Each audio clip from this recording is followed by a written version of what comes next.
Hello there YouTubers, and welcome to another DrCassette video. Today we're going to take a look inside the Uher Variocord 263 stereo reel-to-reel tape recorder. This is from 1970. It's unbelievable. This thing is 40 years old and it's still working. That's even more incredible. Taking apart this unit is very simple. If you just found out how it works.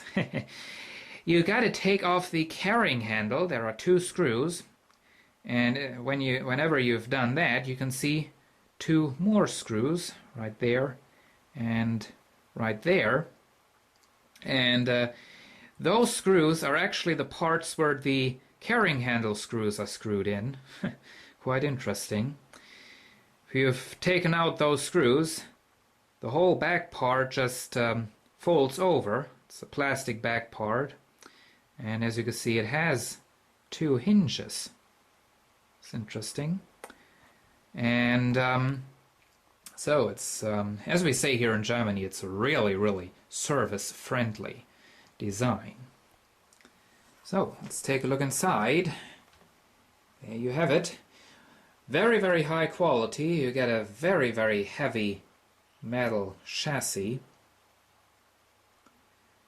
very few plastic parts only. There we have the motor.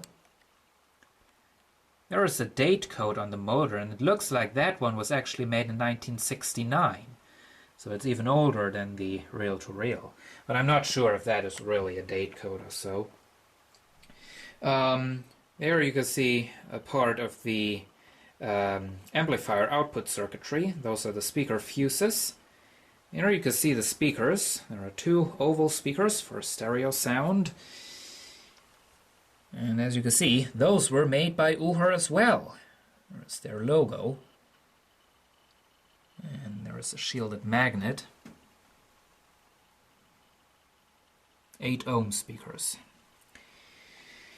And now there is the compartment for the power cord. There is a part for the inputs and outputs right there. And there we have the electronics. Now you may remember this reel-to-reel, for both channels it has only one single VU meter. And it makes no sense. It really doesn't.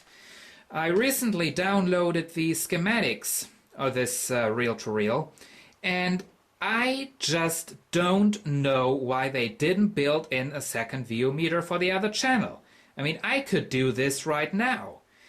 I could modify the whole unit, because the only things you need for a second VU meter is, of course, you got to modify the printed circuit board a little bit. But the only parts you need is a second VU meter, a resistor, and a capacitor.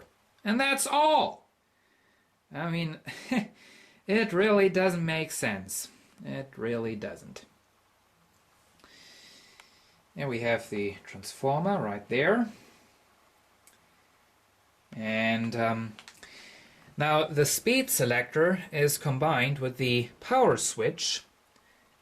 That's how it works. There is the power switch, and on the other side there is this thing. Ugh, just touched some stupid grease.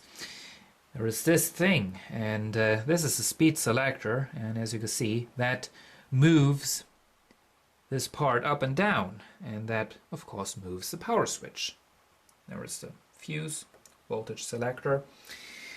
And down there is the tape end sensor. Only thing that does is it turns off the whole reel-to-reel, which is kind of stupid. So, I think that's it pretty much. Very high quality.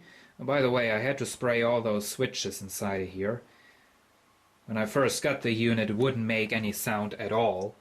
So I sprayed all the knobs, all the switches. That is the record play switch, I think. And then it started working again. And it still does, so the contact spray is doing a much better job than some people are thinking. So, hope you enjoyed this video, and see you again soon.